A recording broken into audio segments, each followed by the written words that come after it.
Lost in the news of last week was a headline that ought to be a source of concern for every American. It said, "Many nations passing U.S. in education." Now, debates in Washington tend to be consumed with the politics of the moment. Who's up in the daily polls, whose party stands to gain in November. But what matters to you, what matters to our country, is not what happens in the next election, but what we do to lift up the next generation. And the fact is, there are few issues that speak more directly to our long-term success as a nation than issues concerning the education we provide to our children. Our prosperity in the 20th century was fueled by an education system that helped grow the middle class and unleash the talents of our people more fully and widely than at any time in our history. We built schools and focused on the teaching of math and science. We helped a generation of veterans go to college through the GI Bill. We led the globe in producing college graduates, and in turn, we led in producing groundbreaking technologies and scientific discoveries that lifted living standards and set us apart as the world's engine of innovation. Of course, other nations recognize this and are looking to gain an edge in the global marketplace by investing in better schools and supporting teachers and committing to clear standards that will produce graduates with more skills. Our competitors understand that the nation that out-educates us today will outcompete us tomorrow. Yet too often, we fail to make inroads in reforming and strengthening our public education system. The debate mired in worn arguments hurled across entrenched divides. As a result, over the last few decades, we've lost ground. One assessment shows American 15-year-olds no longer even near the top in math and science when compared to their peers around the world. As referenced in the news report I mentioned, we've now fallen behind most wealthy countries in our high school graduation rates. And while we once led the world in the proportion of college graduates we produced, today we no longer do.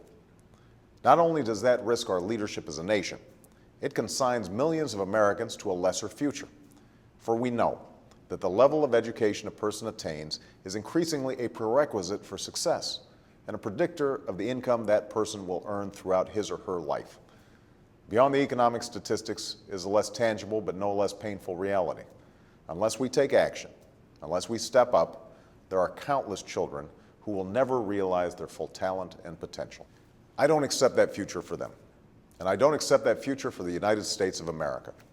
That's why we're engaged in a historic effort to redeem and improve our public schools, to raise the expectations for our students and for ourselves, to recognize and reward excellence, to improve performance in troubled schools, and to give our kids and our country the best chance to succeed in a changing world. Under the leadership of an outstanding education secretary, Arne Duncan, we launched a race to the top through which states compete for funding by committing to reform and raising standards, by rewarding good teaching, by supporting the development of better assessments to measure results, and by emphasizing math and science to help prepare children for college and careers. And on Monday, my administration will send to Congress our blueprint for an updated Elementary and Secondary Education Act to overhaul No Child Left Behind. What this plan recognizes is that while the federal government can play a leading role in encouraging the reforms and high standards we need, the impetus for that change will come from states and from local schools and school districts. So yes, we set a high bar, but we also provide educators the flexibility to reach it. Under these guidelines, schools that achieve excellence or show real progress will be rewarded, and local districts will be encouraged to commit to change in schools that are clearly letting their students down. For the majority of schools that fall in between, schools that do well but could do better, we will encourage continuous improvement to help keep our young people on track for a bright future, prepared for the jobs of the 21st century. And because the most important factor in a child's success is the person standing in the front of the classroom, we will better prepare teachers, support teachers, and encourage teachers to stay in the field. In short, we'll treat the people who educate our sons and daughters like the professionals they are. Through this plan, we are setting an ambitious goal.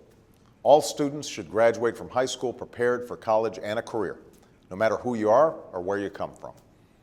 Achieving this goal will be difficult. It'll take time, and it will require the skills, talents, and dedication of many, principals, teachers, parents, and students. But this effort is essential for our children and for our country. And while there will always be those cynics who claim it can't be done, at our best, we know that America has always risen to the challenges that we faced. This challenge is no different. As a nation, we are engaged in many important endeavors, improving the economy, reforming the healthcare system, encouraging innovation in energy and other growth industries of the 21st century, all while still in the midst of two wars. But our success in these efforts and our success in the future as a people will ultimately depend on what happens long before an entrepreneur opens his doors, or a nurse walks the rounds, or a scientist steps into her laboratory. Our future is determined each and every day when our children enter the classroom, ready to learn and brimming with promise. It's that promise we must help them fulfill. Thanks so much.